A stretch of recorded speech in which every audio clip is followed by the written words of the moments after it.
What's going on, you guys? Jay here and welcome back to the channel. Don't forget to smash the like button and subscribe if you haven't already, and if you get an opportunity on the way out, drop a comment. Those three things together are really going to help us out here on the channel, and as I keep saying, it should start to show Terra Classic to more people. And with all of the positive things that have happened prior and all of the positive things that are coming in the future, it's definitely going to make a difference. It's times like this when you want LUNC to be reported on, you want news articles written, you want to correlate LUNC with the overall market. And if we're talking about correlations, we've got to look at Donald Trump's new crypto advisory council.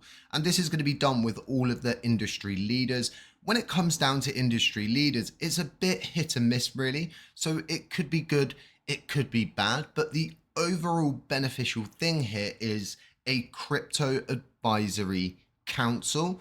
And this council is going to have very specific objectives: strategic guidance, legislative collaboration, Bitcoin reserve, regulatory synergy. You've got all of these things, right, which tell us America is trying to recreate what happened with Silicon Valley. It is absolutely essential that Donald Trump brings crypto on side in the United States. And for us who are involved in Terra Classic, well, it could lead to a broader listing in the US sector. We know about the circumstances with Binance, we know the ins and outs, and we know Americans don't have access to Luna Classic on Binance. We could see this change in the future. Now, when it comes down to Donald Trump, we need to understand he is a crypto-based president. And more importantly, he is the first, I repeat, he is the first US president to actually hodl meme coins. This in itself speaks absolute mountains. This for me is a huge signal.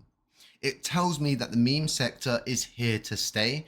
For many years, I've watched as people said memes will come, memes will go, it will die out, it's a fad. It's not dying out, it's increasing. Pump.fun are profiting, some pump are profiting, and they really have no competitors. Each serve one individual blockchain, and each of those blockchains are flourishing because of meme coins. And now we've got Donald Trump, the first sitting US president to hodl meme coins. These are huge signals that we are going to want to pay attention to. So we're rolling on to the 20th. There's a lot of talk going on with the LFG assets. As you know, I've put that Commonwealth discussion up and I thought it was vital. It's vital because someone needs to signal this whole process. Frag's done 25% of that journey. I've just, I guess, done the other 25%. And hopefully now Orbit Labs will feel more inclined if they see positive support on this signaling proposal. This is really going to be the best outcome. Well, realistically, the best outcome is going to be torching $44 million worth of USTC. If this is to all pan out, let's say, in the ideal world, the validators support such a burn. We see the chain upgrade go through. This would actually mean we've burnt 33.45% of the circulating supply of USTC. If we add in the Anchor and Mirror Protocol USTC, we're starting to teeter on the edge of around 40 to 45% of the total circulating USTC supply.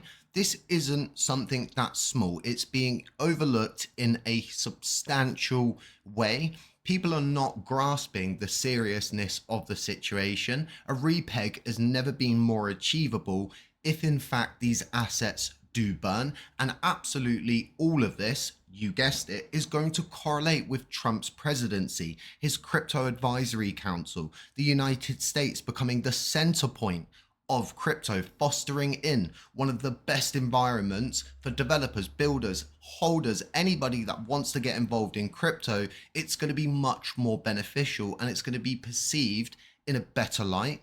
This puts LUNC and USTC realistically at the top.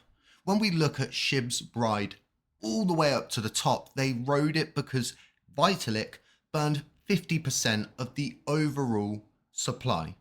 Now, when we look at USTC and how many Luna Classic coins themselves have been burned, over $250 billion LUNC has been removed entirely. So all of this is beginning to add up to me. It's starting to make me think a lot deeper about where Terra Classic should begin to position itself. Well, if the first sitting president holding meme coins is here, that's a big signal. That's a huge signal to this entire ecosystem. So when we're actually looking at the price reflection, we're trying to really look for these positive signals bouncing on this trend line, different formations, a long formed cup and handle. These are all clear indications that the behavior on chain right now is positive. Everything that is being done, regardless of the negatives, well, the positives are simply outweighing everything at this point. So what I want to do is really just go over to the price chart here quickly, and we'll get my TNA up. We need to, like I said many times, focus on this trend line. This trend line is our story right now. Since we bottomed out and we've begun to move up, there are many different things being built. Things that, hey, I might not agree with, but ultimately, this is DeFi. No one gets to say what's good to be built, what's not good to be built, but everybody's entitled to have an opinion. Regardless, everybody seems to be building something, which is really good. And I mean everybody as in all of the L2s that have launched, the NFT projects, the protocols, the tools, the metric, everybody's doing something. Of course, we've got that small group, but again, this is all being reflected in the price chart. As I said, we went up, we set that higher high, we've come down and we've set a higher low.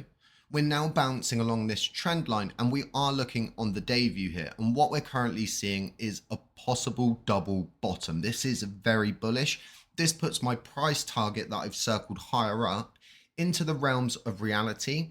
If we are to get a lot of propellant, which I believe we will from the USTC burn, if the validators do in fact support it, where we could be going is limitless. Now, I don't like to do price predictions. I don't like to give you guys false hope or lead you down a path where you might be upset. But what I want to do is put you in the mind space of a SHIB holder. A SHIB holder is sitting in the realms of a market cap 10 billion upwards sometimes, right? Our chain is below 1 billion. If in fact we see 50% of the USTC supply burned over the course of 2023 to 2025, where we are currently now, we are effectively able to do what SHIB did, are we not? Our supply is far lower, so we can achieve those levels. SHIB did this all with a circulating supply of around 550 trillion coins plus. We've got less than, 6 trillion circulating now? And I know some people like to calculate off of the total supply, but those coins are locked up. We have to exclude them. What I want you guys to do is pay very, very close attention to this area that I've highlighted. This is going to be the determining factor of our move upwards right now or our move downwards. When you go and you look at the rest of the market, memes are struggling. Don't get me wrong, but what we need to understand is memes are for making money. If you want to provide opportunities for people to make money, memes are the place to go. We know we have our blue chip investments and we have our riskier plays being meme coins, and everybody seems to love risk. If there's high reward, well, there's going to be some risk there as well. And alongside that, some adrenaline. Now, I'm very excited. I'm unsure if the validator set are going to support something like this.